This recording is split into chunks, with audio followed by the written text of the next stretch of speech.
This is the unfiltered feed. The unfiltered feed. Hello guys and welcome back to the unfiltered feed, and today we are previewing the Rajasthan Royals Kammagadi. So they were finished in the 9th place last year, and in many ways they had a forgettable season, and they have also forgotten their captain for this time around, and they've gone on to trade him out, and he was Sanju Samson, and they've instead gotten a couple of players from CSK, including their very own Banna, who has returned after about 18 years in exile, I believe. So we'll talk a lot about that. But before that, I think I want to straight away move on to their previous year, because if you look at the points table, you would feel that they had a poor season. But if you actually watched the season, you would know how many games they bottled last year. You had at least 3 times where they needed about 9 and over for the last two. If I'm not wrong, 9 of 6 was the number. And once they needed 18 of 12 as well. And Jurel and Hetmyer just couldn't get the job done. And that is how they, I think, just spilled over at least 2 to 3 wins. So do you think they needed any knee-jerk reactions, or maybe they just need a few small tweaks here and there? Yeah, to be precise, it was 9 of 6, which they didn't do. Then again, it was 9 of 6. Then it was 18 of 12. And before that, they also bottled a super over, which was the first 9 of 6, I think. So, yeah, going back to last year, it was a weird season because they didn't have Sanju Samson for the entire year. So he was always in and out of the side, which meant that you didn't have a lot of continuity in terms of the leadership group. Riyan Parag was the stand-in captain for a few matches, in which he didn't do that well because the bowling attack wasn't the best. And then Sanju Samson came in for a few matches. I think he didn't bat in a few matches. He was just the captain in the field. So it was a very weird situation. So I think a lot of that contributed to the bad performance. But as you mentioned, they also couldn't finish matches that they should have won. So a bit of both. Yeah, so as we talked about it, Sanju Samson wasn't there, and we have seen that over the years they seem to trust a lot in Riyan Parag. He's in a way their first fully homegrown talent, has been with the franchise since about 9 years now. So it is only fair that they continue to show the trust, and he's been made the captain ahead of someone like a Jaiswal, who many would have thought good enough to take up the leadership role. So do you think Jaiswal will be a bit hard done by this call, because in many ways he was pitted to be the next big thing of Indian cricket, and I think so far, though it is definitely still the start, but he hasn't lived up to that hype outside of the cricket field. He hasn't got that brand endorsements, or maybe the kind of hype that he would have expected after such a start to his career. Yeah, I think Jaiswal will be the most upset player in this side. As we are recording this, I'm listening to the background score of Succession, which is also about a similar thing that happened to RR, where the owner moved on and there was a competition within the other kids. And that's exactly what's happened here. And Jaiswal will be the most... I think we all were expecting him to be the captain. I wasn't expecting Parag to actually get full-time captaincy. But clearly, the RI management has seen something in Parag, which they haven't seen in Jaiswal. So if I was Jaiswal, I would be quite sad. And it's not just in the IPL, even elsewhere. I think his talent doesn't get the recognition because he's always in the wrong position, or he's in the right position at the wrong time, because in the T20 side he was replaced by Abhishek Sharma, and you can't deny him that Abhishek Sharma was the deserving candidate. And then now you have Ishan Kishan who's come in, so it looks very tough for Jaiswal. And in ODIs you have Rohit Sharma who's not leaving, because once Rohit leaves, I think Jaiswal will get a chance. Yeah, so let us talk about their chances this time around. I think they got rid of Sanju Samson, or Sanju Samson left, whatever it is, but they filled in quite well, I would say. They also let go of Nitish Rana and got in Donovan Ferreira from the Delhi Capitals. And then, of course, Sam Curran and Ravindra Jadeja from CSK. And Sam Curran, unfortunately, has been ruled out for the season and probably will be replaced by Dasun Shanaka, which is in all ways a downgrade, let us be honest. So what I instantly see happening is Shanaka not coming into the 11, and them maybe going for a extra pacer elsewhere and trying to fit in a Indian batter. So do you think Sam Curran will be a big miss because they don't really have anyone to replace him, and Shanaka is not exactly going to give you the value that Sam Curran would have? Yeah, I think RR is one team that have used or made use of the impacts of a lot because they historically have never had all rounders. This is the first time they went for Jadeja and Sam Curran. So missing out on Sam Curran is a bit of an issue, but at the same time, even without him, they are still batting till number 8, which is more than enough in most games. So, as you said, they might just add in an Andre Berger or an Adam Milne to strengthen their bowling attack. And I think they should be fine without Sam Curran because he wasn't a big performer for CSK last time. So, I wasn't actually sure how much he would contribute in the first place. Yeah, and we have seen Shimron Hetmyer, of course. He has been in terrific form leading into this IPL, but that has been at number 3. And for Rajasthan, over the years, he has generally not gotten a chance to bat up top because, of course, it's always been a stacked top order. So this time I felt that he had a chance to finally play in his preferred position, but I actually now see that not happening and them sticking Hetmyer at number 6 again because Sam Curran isn't there. So it could be a blessing in disguise for them, maybe because their top 3 otherwise would have been all left-handers. So maybe they can get Curran out, play Hetmyer at that place and get another batter at the top, maybe Luandre Pretorius is another exciting left-handed prospect, or they could get rid of someone like a Yudhvir Charak and get in another overseas pacer because they've got Nandre Berger on the bench as well. So those are a couple of options I see them go with. But anyways, do you think Riyan Parag should play in the top 3 now that Sam Curran is out, or do they get in another batter for number 3? I don't think so. Riyan Parag he's done the best at number 3. I think in 2024 he had his breakout year where he used to bat at number 3. So he should continue doing that. I think he's one player who likes to get in, take some time, and then he can start unleashing his power. So the lower he bats, I think it becomes a bit more difficult for him. And like you mentioned, Hetmyer now will have to come maybe at number 5 or 6. So it's similar to Hardik Pandya's role in Mumbai, where depending on the situation, they move him up or down. That's what Hetmyer will have to do. I'm actually sad for him because he's in his, I think, career best form. And when you're in such purple form, you would like to maximize by playing as many balls as possible. But for this particular team, he'll have to bat in the middle order instead of the top. Yeah. So he would have finally had his eyes lit up that he is finally getting a chance to bat at his preferred position for his franchise, and then it's all gone. That is what we're speculating. I think coming to their bowling, Jofra Archer has always been their X factor. Though he tends to be a bit expensive when there isn't something in the pitch, I think he's not a very good defensive bowler. And as we have seen the league getting more and more batting friendly, being able to get yourself out of an over is a skill that is more and more in demand. So I'm not sure how good he is at that. He has been known for just being like an open tap, which just never closes when he's not finding it. And I think he also has the most expensive spell in the history of IPL, which he recorded last season. So that can be a worry for them. And they've, of course, got a very good spin duo, which reminds me of their successful years where they had Chahal and Ashwin. This time they've got Bishnoi and Jadeja. In all fairness, quite a level playing spin attack. And I'm really happy to see Ravi Bishnoi get a good deal over here because I think he was a bit hard done by LSG after just one below average season. The way he was kind of sidelined by the management, I think he deserves to get a good team, and I hope he does well.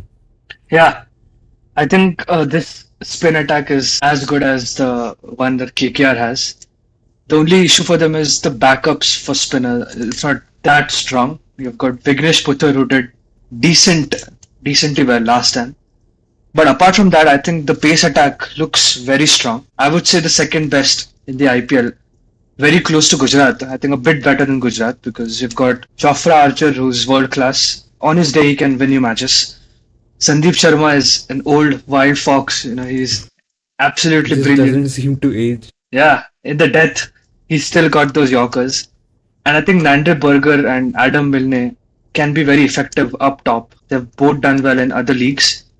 Not so much in the IPL, but I think the pitches should suit them in Jaipur. So if they're playing there, so I hope they can utilize these bowlers as well. Yeah, that is the big thing that you mentioned because this pitch is suited, this team is suited to play in Jaipur. If you look at it, they've got all the bases covered, but they won't be playing there. And it is a bit unfair for the fans as well because you've got a very good stadium in Rajasthan, not too far away from Jaipur, but every time they seem to have an issue with the ground, the Savai Mansingh Stadium, they move thousands of kilometers away to Guwahati, and there are a few connections there which I won't talk about here, but it is sad for And the it's not Rajasthan Parag. fans. Parag is not the connection. Because at this stage, if you are going to not play in Rajasthan, then maybe not, don't call yourself Rajasthan Royals. Maybe change it to Guwahati Royals and end it once and for all because I don't remember the last time they played a full season in Jaipur. And I think 23, 24, 25, you had 3 full seasons since COVID. And once you played a couple of games in Guwahati, and then even more. And this time you're not playing any games in Jaipur, so it is a bit weird. And then coming back to this side, I'm really interested to see how Sandeep Sharma does because he just keeps on delivering time after time. If you remember in the mega auction, in the retentions, when they retained Sandeep Sharma, everyone were kind of surprised because everyone thought he wouldn't be able to last for another cycle. Yet he has delivered in 2025 and looks on track to deliver or at least start for them this year. And they have, of course, got backups if things go south for him. They've got Tushar Deshpande, and I'm very interested to see how Kuldeep Sen is doing because he was one of the breakout stars a couple of seasons back. So they've got a lot of options to cover up as well. Yeah, for Sandeep Sharma, I remember a few years back when they had the stacked bowling attack with Ashwin, Yuzvendra Chahal, Trent Bolt, Prasidh Krishna. You still relied on Sandeep Sharma at the death to finish off games. I think in CSK, if I'm not wrong, where he defended against MS Dhoni. So he's a very important player. And also the other backups, as you mentioned, Tushar Deshpande is a proven IPL player. Yudhvir Charag as well. As you mentioned here, he's in a good form and he's been doing some good stuff for Jammu and Kashmir, if I'm not wrong. Yeah. And Kwena He was Mafaka as the- well is an upcoming South African bowler. Yeah, Yudhvir Charak was kind of a supportive bowler to the famous Akib Nabi campaign. So he went a bit under the radar, but he was quite good as well with the new ball. Yeah. So all in all, I think I'm pretty excited with this RR team, even though they're missing Sam Curran. Compared to last year, it should be a massive boost for them. So yeah. Yeah, I have to say this is one of the most exciting or some team that I will like to watch. I don't know where they'll finish. You will get to know in a bit, but I'm at least very excited to see them play, which is not the case for all the teams, but it is definitely for this side. And I think one name that we didn't touch upon yet, and he has to be kind of the poster boy for this team, and he is, of course, the 15-year-old Vaibhav Sooryavanshi. I think he was terrific last year. When he was bought for 1 crore, I expected him to kind of have a experiential learning setup here in the academies and maybe train with their batting coach and Rahul Dravid and just take a look at how things work and get paid for it. But they actually had the opportunity to get him to play when Sanju Samson was ruled out. And then he played his first ball and hit it for a 6. and a couple of games later he smashed a 35 ball 100, so it kind of fast tracked his progress. And it's not that it was a one off, because he also hit a couple of 50s after that. So, and he's been doing well ever since in the India A games. He won the under 19 World Cup. So it's too good to be true right now. And I have a bold prediction coming up, but what do you think, Vaibhav Sooryavanshi? Was it a one season wonder, or do you think his performances after that have kind of proven that he's a generational talent? Yeah, it's more of the latter. I think I hope he has improved his game, because what I saw last time was that he basically felt extremely, like free and without any pressure. So he was just going for it. But now there will be some expectation from him, although it's very unfair to have any expectations from him. But the team management and I'm sure himself, they will be expecting a few good things from him. So it will be nice to see how he responds to that. And IPL is one of the most humbling tournaments. We've seen big superstars come and struggle. So the other teams obviously will do a lot of research on him. Now they've got a lot more sample size to see what kind of deliveries he struggles with. So it won't be as simple as he thinks and as we think. I think he might struggle in a few matches. He may have to change his batting style. That will be interesting to see if he can do it. Yeah, that is exactly my point. Now that all the teams have seen him play and he's no longer a unknown commodity, I think teams will do their homework and they might have already figured out that he is a bit weak Yeah. on deliveries outside off. If you remember last time when Mumbai Indians went to play in Jaipur, they already had a plan for him where they gave him a few full balls to kind of draw him outside the crease, and then Deepak Chahar bowled one that was slightly shorter and he gave an easy catch inside the circle. So that already began last year, and this time it's going to only increase in the IPL. Yeah, so that is one of the arcs to watch for me, is to see how Sooryavanshi plays, because I have a strong prediction to make that he has been found out. We will see that in the IPL when teams will actually show what they have learned about him, and it's on him and the management, of course, Zubin Barucha, Rahul Dravid, all of them, to kind of make him bulletproof against strategies and kind of develop his game beyond a certain point. But I feel that at least in the start, he will find it a bit difficult, and you need that. You can't just completely have a smooth run to the top of the world cricket. At some point, you will have hiccups, and though he's going to have them way too early in his career, to even call it a career at this age is a bit of a stretch, but I think he will find it difficult. That is my prediction. And the second thing before we move on is that Jadeja is playing as a Royal again, and more than I think more than just a fanfare or just a way for him to settle down on his career, I think he will have an important role to play here for at least the next couple of years before he eventually does retire. So it's a good little project for him, if he is interested in that, to kind of help this Rajasthan Royals setup get close to a title, and maybe he can help them in many ways. We have seen his finishing game degrade over the past few years and his spin bowling being a bit less effective than it was before, but I feel at some point they might also consider playing him purely as a middle order batter and not as a finisher, and instead save someone like a Donovan Ferreira, Dhruv Jurel for that role, because he might be more valuable as a middle order batter. Yeah, I think for Jadeja, this is a nice, refreshing move because at Chennai, even though he was one of their most expensive players, he didn't really get the same amount of fanfare as MS Dhoni.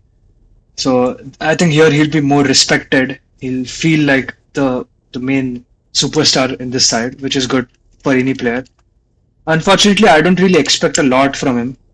I see this being similar to what Ashwin had last time. Not as bad as that, but somewhere similar, where he won't be the main performer for them, but his experience will definitely count, because if you look at the players above him, there's very less experience. If you remove someone like a Hetmyer and maybe Parag, not a lot of experience, especially in tricky situations. So I think Jadeja, he'll be important as a part of the leadership group.